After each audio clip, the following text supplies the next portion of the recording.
आदाब और नमस्कार, मैं हूं सुल्तान कुरैशी और आप देख रहे हैं भिवंडी समय न्यूज। की इजाजत होगी तो मैं बोलता हूँ, अगर आप लोग की इजाजत है तो 2 वक्त बोलता हूँ। सबसे पहले इंतजामिया का शुक्रिया अदा करता हूँ कि हमारे शहर के आलिम दीन को हालात हाजरा पर बात करने का मौका दिया। मेरे प्यारे आलिम दीन, अस्सलाम वालेकुम रहमतुल्लाहि व बरकातुहू। मौजूदा हालात हमारे सामने है और ये पहला मौका नहीं है। मुल्क की आज़ादी के बाद ये मौका 75 साल में कई बार आया और कई बार इसी तरह का मौजू बनाकर हम मजलूम मुसलमानों को बहकाया जाता रहा है।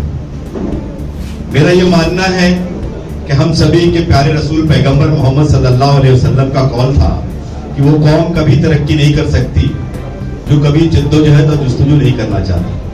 हमारे बीच में नाअहली पैदा करने के लिए सियासी लिहाज से हमेशा एक बात कही जाती रही कि एक बड़ा आदमी, ये पैसे वाला आदमी, ये बड़ी पॉलिटिकल पार्टी ही चुनाव जीत सकती है।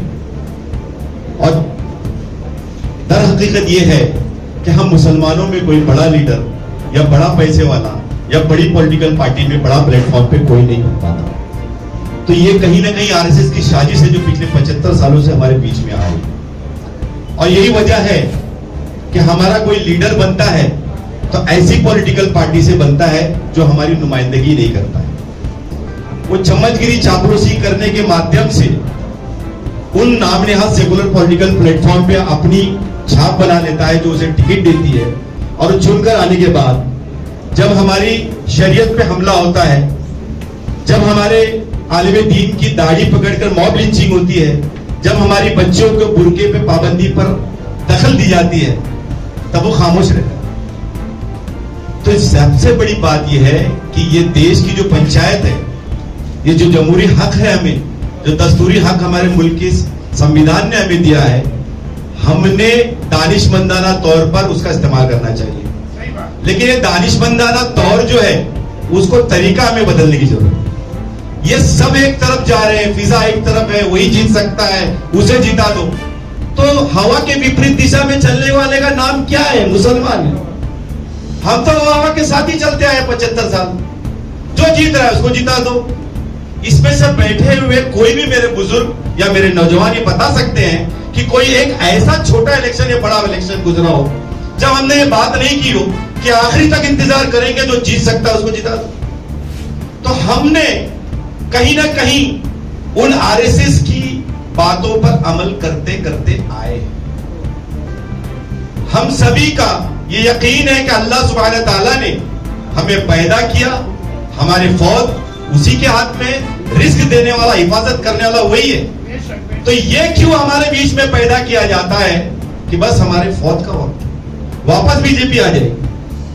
ये हमें इलेक्शन के दौर में दानिशमंदाना तौर पर वो ताकतें जो हमारे बीच में इस बात को पैदा करती है कि बड़ा आदमी जीत सकता है, पैसे वाला आदमी जीत सकता है, तो वो कामयाब हो जाती है। जी देखिए, इलेक्शन चालू हुआ जब से तो हम हर साल रजा एकेडमी तो बहुत सोच विचार के फैसला करती है।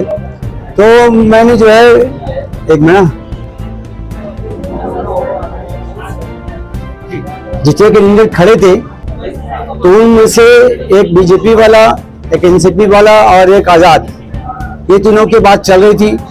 और मैंने फोन भी किए उन लोगों को खुद से कि आप आइए, हम उसको बताइए कि भाई आप क्या करेंगे जीत जाएंगे। तो ये तो उसके पार्टी वालों ने उसको आने नहीं दिया, बालिया मामा को। जबकि बालिया मामा का मेरा खुद से ताल्लुका बड़ा अच्छा है, मगर वो मेरा फोन भी नहीं उठा रहे हो। फिर उसके भाई ने फोन लगाया कि हम कल आ रहे हैं, कल आ रहे हैं, अभी तक कहीं बोला गया, वो नहीं आया। और सामने साहब को 2-3 दिन तक बुलाता रहा मैं, उनके फरीद हबीब भाई को है, वो आया, भी कोई और आया। एक दिन मैंने फोन लगाया कि आप आएंगे कि नहीं आएंगे, तो उसने काफी बदतमीजी की, सामने ने फोन पे मुझसे बदतमीजी की। तो मैंने वो हाजी तो बूढ़े है, हबीब है, सबको उसकी शिकायत करी कि ये अभी बदतमीजी कर रहा है, जीतने के बाद तो मारेगा पकड़ के। इसकी शिकायत उसी वजह सबको किया मैं। वो मैंने फोन लगाया उसको कि भाई आप अभी तक आदमी पहुंचे नहीं है, हमको जल्दी फैसला करना है या कुछ बोलने का नहीं। तो बोले वो हबीब को मिलो और काट दिया। इतने बदतमीजी से बात किया। अब अपन तो इसलिए बुला रहे थे कि सबकी बात सुने फिर ऐलान करे, ताकि ऐसा लगे ही नहीं। अभी उन्होंने कहा कि बीजेपी वाले पैसा ले लिए, तो वो कोई होंगे, ऐसा होता होगा, मैं सुन भी रहा हूँ। मगर अल्लाह का फजल करम है कि 35 साल हो गए, कोई बोल सकता नहीं कि मैं किसी से पैसा ले आऊंगा। कोई 1 रुपया ले आऊंगा सुल्तान पूछता किसको बोल सकता है क्या? नहीं बोल सकता है। तो मजबूरन कल आज सुबह तक का वालिया मामा को फोन लगाता रहा मैं। पहले एनसीपी के प्रेसिडेंट थे जमाल भाई भी अभी फोन आया है कि वालिया मामा को लेकर खड़ा है वो। तो अब ऐलान करने का वाला वो लेकर खड़ा है। तो ऐलान इसी बिना पे किया गया कि ये तीनों हमको बीजेपी से सवाल ही नहीं पैदा होता ही। और हम तो चाह रहे हैं कि बीजेपी बुरी तरह हारे, यहाँ भी हारे वहां भी हारे। बीजेपी का पैसा का कुछ भी देखना वो वाला नहीं अपने को। और वो अलग बात है कि लोग शक करे बात करे, हमारा अपना जो रवैया होता है हम लड़के बात करते हैं। पुलिस से भी ऐसी करती है, आवाम से भी यही करती है। हम पे लोग एतमाद करते हैं कि रजा अकेडमी का खुद तो सोच के का फैसला हुआ होगा। तो बहुत सोचने के बाद आज शाम तक का मैं इन लोगों को नहीं इन्वाइट किया था। शाम में फिर फोन लगाया सबको, कोई जवाब नहीं दिया। तो फिर मैंने इनको कहा कि हमारी मीटिंग ना पाइए, हम वहां पर लोगों से मशवरा करके ऐलान करेंगे। इसीलिए कि कुछ लोग जो है सुबह से व्हाट्सएप पे एक मजमून चला रहे उर्दू में, और उस वो मजमून बहुत डेंजर है। सुबह से चल रहा है वो मजमून, और वो मजमून भेजा गया है सऊदी से। तो वो मजमून देख कैसा लगा कि आपस में लड़ जाएंगे सुन्नी भाभी, ये मजमून पढ़ लोगे आप तो ऐसा लगेगा तो रात में वहां तो बैठे लड़ा रहे थे। तो फिर मैंने कहा तुम जरूर आना। वो मजमून चलने के बाद मैंने इनको कहा कि तुम जरूर आना, लेकिन रजा अकेडमी की जो है वो जो मजहबी इख्तलाफ है सुन्नी भाभी का वो अपने का, मगर कौम मिल्लत के लिए हम कहीं ना कहीं जमा होते हैं। तो अब मैं सादाब भाई ये अकरम भाई की हिमायत का ऐलान कर दिया और इंशाअल्लाह ताला कोशिश करेंगे, बाकी अल्लाह मालिक। कैंडिडेट करने वाले थे जिन लोगों लोग आपको वोट किया, जिन लोगों को आपको किया, कौन सी ऐसी बात थी जो आप उनके सामने रख रहे हैं? अरे उनके सामने रखने के लिए बहुत सी बात थी। सबसे पहले कि वो अपनी जो है उलमा कराम जो जेल में बेकसूर वो है, और दूसरी बात ये है कि भिवंडी के 5 लोग जो है अभी तक जेल में है, मोइन वगैरह सब वो थी। फिर उसके बाद हॉस्पिटल था कि अपना हॉस्पिटल जो है तो थजर जेजे है साइन है, वैसा क्यों नहीं हो सकता है। रईस भाई भी आए, बहुत अच्छा काम कर रहे, मगर वो भी 5 साल में उसको बना नहीं पाए, तो किससे शिकायत करने का।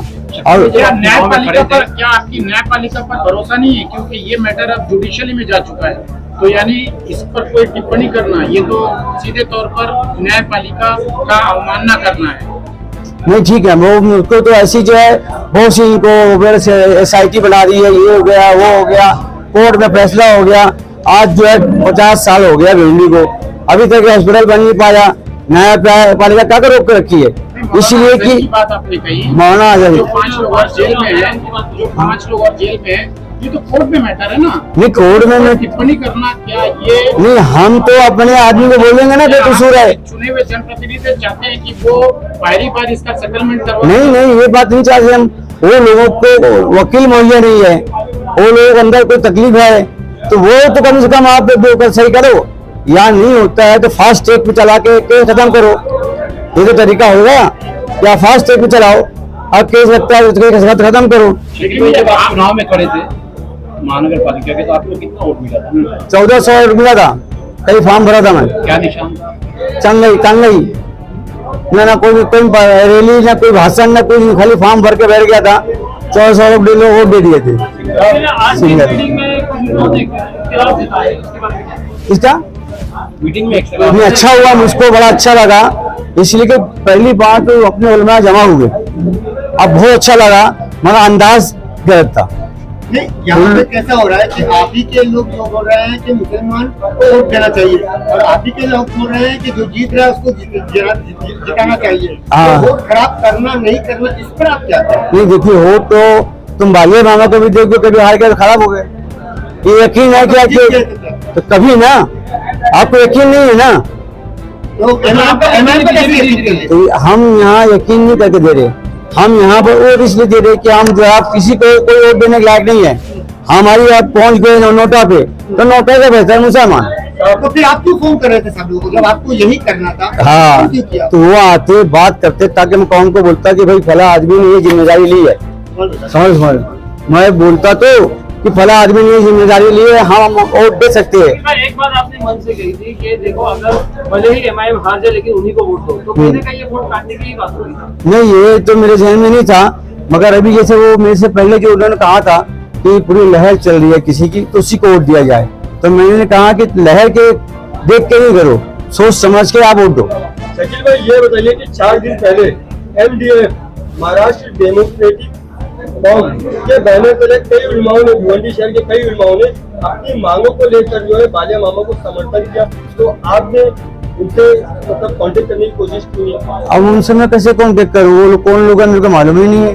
मैं तो डायरेक्ट जो कैंडिडेट है उससे कांटेक्ट करूंगा ना। अब उसको उनको अपना हक लगा, उनको लगा वो आदमी है तो लगा दिए।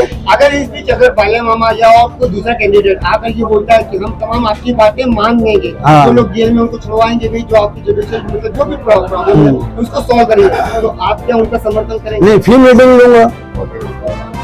मीटिंग लूंगा, आप बताऊंगा देखो ये आदमी ये बोल रहा है और ये आदमी जितने के बाद कर सकता है कि नहीं। तो ये मीटिंग लेने से पहले आपने क्यों डिसीजन लिया? अरे वो लोग आए नहीं, मैं तो बता रहा हूँ, ये बोल रहे ये कि मीटिंग लेने से पहले नहीं, इन्होंने बताया कभी आएंगे बोलेंगे कि सब शर्तें मंजूर है, तो मैं बता रहा हूँ। नहीं, वो आने दो पहले।